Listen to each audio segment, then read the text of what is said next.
Hello students, welcome to my channel. So student, जैसा कि आपके बीए बीएससी सेकेंड ईयर के थर्ड सेमेस्टर में जो आपका होम साइंस का मेजर पेपर है advance nutrition and human development, ये आपका टाइटल है होम साइंस का सेकेंड ईयर के थर्ड सेमेस्टर का। तो जो भी स्टूडेंट्स अपने बीए और बीएससी के थर्ड सेमेस्टर में होम साइंस पढ़ते हैं तो आज का यह वीडियो उनके लिए बहुत ज्यादा हेल्पफुल होने वाला है, क्योंकि आज की वीडियो में मैं आपको बताऊंगी कि आपके होम साइंस में किस टाइप के क्वेश्चंस पूछे जाते हैं और कौन से क्वेश्चंस आने के चांसेस ज्यादा होते हैं। तो चलिए स्टार्ट करते हैं। देखिए स्टूडेंट्स, ये तो आप सभी लोगों को पता है कि पेपर की जो टाइमिंग है वो 3 आवर्स होती है और जो आपका मैक्सिमम मार्क्स होता है वो 75 होता है। और जो क्वेश्चंस का आपका बेस है वो भी आपको पता होगा, क्योंकि मैंने बहुत सारी वीडियोस में ये चीजें बहुत बार आपको बता चुकी है।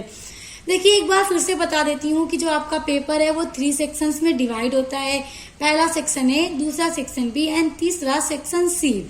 आपके सेक्शन ए में आपको दिए जाते हैं वेरी शॉर्ट क्वेश्चंस, यानी अति लघु उत्तरीय प्रश्न जिनका उत्तर आपको 50 शब्दों में देना होता है।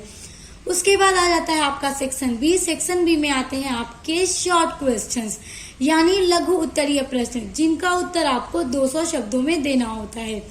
और सेक्शन सी में आ जाता है आपका लॉन्ग आंसर टाइप क्वेश्चंस, जिसमें आपको दीर्घ उत्तरीय प्रश्न दिए जाते हैं और आपको हर एक प्रश्न का उत्तर 500 शब्दों में देना होता है। तो आज की वीडियो में चलिए जानिए आपके कौन से क्वेश्चंस इंपॉर्टेंट हैं जो आपसे भी पूछे जाएंगे और उनको तैयार कर लीजिएगा। देखिए, इसमें नोट दिया जा रहा है कि खंड के सभी प्रश्नों के उत्तर दीजिए। उत्तर लगभग 50 शब्दों में दीजिए। तो 10 प्रश्न दिए जाएंगे, हर एक प्रश्न का उत्तर देना होगा। इसमें आपको छोड़ने का कोई ऑप्शन नहीं होगा। देखिए, पहले क्वेश्चन के अंदर पहला क्वेश्चन दिया जा रहा है, विकास को परिभाषित कीजिए। डेवलपमेंट क्या है स्टूडेंट्स, ये आपको बताना होगा और डेवलपमेंट के बारे में जरूर क्वेश्चन आएगा, इसलिए डेवलपमेंट क्या है आप इनको जरूर तैयार कर लीजिएगा। अगला प्रश्न है RDA का अर्थ लिखिए। RDA का क्या अर्थ है उसको बताइए।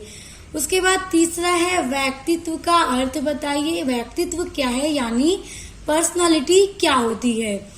उसके बाद है एड्स का पूरा नाम बताइए, यानी एड्स का फुल फॉर्म क्या है, ये तो आप जरूर तैयार कीजिएगा। एड्स का फुल फॉर्म अक्सर पेपर में पूछ दिया जाता है और बहुत सारे स्टूडेंट्स ऐसे हैं जिनको अभी एड्स का फुल फॉर्म नहीं पता होगा। अब देखिए, अगला है संतुलित आहार को परिभाषित कीजिए। संतुलित आहार के बारे में क्वेश्चन जरूर पूछा जाएगा।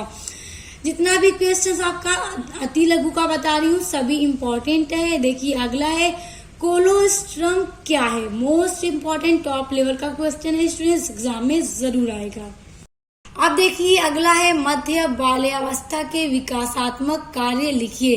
ह्यूमन डेवलपमेंट के बारे में स्टूडेंट्स आप लोग अच्छे से तैयार करके जाइएगा। जैसे शिशु अवस्था होती है, बाल्यावस्था होती है, प्रौढ़ावस्था, ये सभी के बारे में प्रश्न जरूर आ जाता है, तो इसलिए सभी को तैयार कर लीजिएगा। अगला है आहार आयोजन क्या है। आहार आयोजन बहुत इंपॉर्टेंट क्वेश्चन है आपका, लेकिन आप ह्यूमन डेवलपमेंट जरूर तैयार कीजिएगा। देखिए, फिर बता रहा है किशोरावस्था की विशेषताएं लिखिए।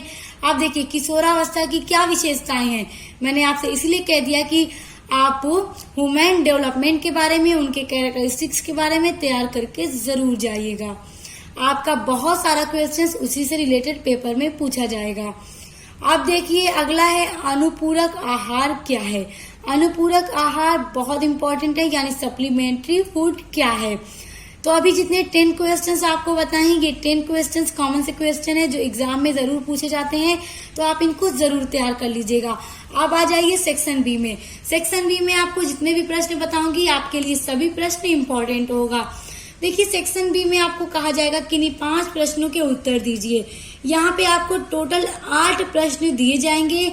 आपको ऑप्शन होगा किन्हीं 5 प्रश्नों का उत्तर दीजिए। तो आपको जो भी प्रश्न अच्छे से याद होगा आप उनको लिखिएगा। और ध्यान दीजिए, आपका पेपर इंग्लिश हिंदी दोनों वर्जन में है, तो जो स्टूडेंट जैसे चाहे कर सकते हैं। देखिए, पहला इसमें क्वेश्चन है संतुलित आहार के महत्व को समझाइए। संतुलित आहार और ह्यूमन डेवलपमेंट, देख सकते हैं इन्हीं दोनों टॉपिक से प्रश्न ज्यादा आपके पेपर में दिया जा रहा है। आपने अभी वेरी शॉर्ट में देखा आहार के बारे में और ह्यूमन डेवलपमेंट के बारे में पूछा जा रहा है, तो आप संतुलित आहार के महत्व को जरूर याद कर लीजिएगा। देखिए अगला है माता पिता के उत्तरदायित्वों के बारे में समझाइए। यानी स्टूडेंट्स की मतलब संतान के ऊपर उनके माता पिता के क्या क्या उत्तरदायित्व होते हैं, क्या क्या रिस्पॉन्सिबिलिटीज होती हैं, तो आप उनके बारे में भी एक बार देख लीजिएगा। उसके बाद देखिए शैशवावस्था के दौरान किन पोषक तत्वों की आवश्यकता होती है। यानी जब शैशवावस्था होती है तो उस टाइम एक मनुष्य को किन किन पोषक तत्वों की जरूरत पड़ती है और बहुत ज्यादा नीड होती है, तभी क्या होगा, आपका शरीर मजबूत होगा। तो इसके बारे में आप लोग जरूर देख लीजिएगा, सभी प्रश्न इंपॉर्टेंट हैं। उसके बाद देखिए अगला है व्यक्तित्व विकास को प्रभावित करने वाले कारकों के बारे में बताइए। यानी व्यक्तित्व विकास को कौन कौन से कारक हैं जो बहुत ज्यादा प्रभावित करते हैं। उसके बाद देखिए अगला है किशोरावस्था की समस्याओं के बारे में समझाइए। यानी किशोरावस्था के बारे में किशोरावस्था की क्या क्या समस्याएं हैं उनके बारे में प्रश्न आएगा। और आप देख सकते हैं आहार के बारे में, किशोरावस्था के बारे में यानी ह्यूमन डेवलपमेंट और आहार के बारे में ही आपसे प्रश्न ज्यादा पूछा जा रहा है। अगला है आहार आयोजन को प्रभावित करने वाले कारकों के बारे में लिखिए। अब आहार आयोजन को प्रभावित करने वाले क्या कारक हैं, ये सभी प्रश्न आपके परीक्षा में आएंगे ही आएंगे और इन्हीं से मिलते जुलते प्रश्न भी आ सकते हैं। इसलिए अगर आपने इनको तैयार कर लिया तो आपके एग्जाम की तैयारी 100% हो जाएगी। अगला है वयस्क संधि में होने वाले शारीरिक तथा हार्मोन संबंधी परिवर्तनों के बारे में बताइए। टॉप लेवल का ये प्रश्न है, आपसे भी पूछा जा सकता है। देखिए अब दे रहा है अगला है एक वृद्ध व्यक्ति के लिए आहार आयोजन कीजिए। यानी एक वृद्ध व्यक्ति के लिए कैसा आहार आयोजन होना चाहिए, तो इन सब टॉपिक को तैयार जरूर कर लीजिएगा। अब आ जाइए अपने लॉन्ग क्वेश्चन में सेक्शन सी में। तो सेक्शन सी में जितने प्रश्न आपको बताऊंगी अगर आपने तैयार कर लिया तो समझ लीजिए आपका सेक्शन सी यानी लॉन्ग क्वेश्चन तैयार हो जाएगा। देखिए यहाँ पर आपको किन्हीं 2 प्रश्नों के उत्तर देना होगा। यहाँ पे 4 प्रश्न आपको दिए जाएंगे, ऑप्शन होगा किन्हीं 2 प्रश्नों को लिखिए, जो भी आएगा आप दोनों अच्छे से करिएगा और कम से कम 500 शब्दों में लिखना होगा।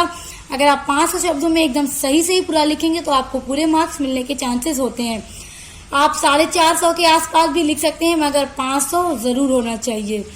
देखिए पहला है विशिष्ट अवस्थाओं में पोषण के महत्व को विस्तार पूर्वक समझाइए।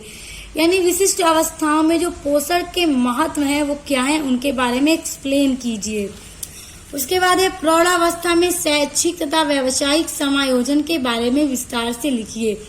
यानी कि एक प्रौढ़ावस्था के जो व्यक्ति होते हैं उनमें शैक्षिक यानी जो एजुकेशनल है वो कैसा होना चाहिए, उनकी एजुकेशन कैसी होनी चाहिए और उनका जो व्यावसायिक है यानी उनको बिजनेस करने का जो सही तरीका होता है उनके बारे में कितना पता होना चाहिए। ये सब चीजें प्रौढ़ावस्था के व्यक्ति में बहुत अच्छे से होनी चाहिए, तो उनके बारे में विस्तार से समझाइए। उसके बाद देखिए अगला है एक गर्भवती महिला के लिए आवश्यक पोषक तत्वों को बताइए। यानी जो एक प्रेग्नेंट लेडी है उनको कैसा पोषक तत्व लेना चाहिए उनके बारे में बताइए। और साथ ही साथ एक गर्भवती महिला के लिए एक दिन की आहार तालिका बनाइए कि एक प्रेग्नेंट लेडी को एक दिन में जो भोजन लेना चाहिए, उनकी जो आहार तालिका है वो कैसी होनी चाहिए। यानी एक दिन में एक प्रेग्नेंट लेडी को कितना आहार लेना चाहिए, कितना भोजन करना चाहिए, कैसा भोजन होना चाहिए, उनकी पूरी सूची बनाकर आपको दिखाना होगा पेपर में। उसके बाद देखिए अगला है संवेगात्मक विकास क्या है, संवेगात्मक विकास को कौन कौन से कारक प्रभावित करते हैं। ये सभी प्रश्न स्टूडेंट बहुत इंपॉर्टेंट हैं और इन्हीं से मिलते जुलते प्रश्न और ये सभी प्रश्न के टॉपिक आपके एग्जाम के लिए इंपॉर्टेंट हैं।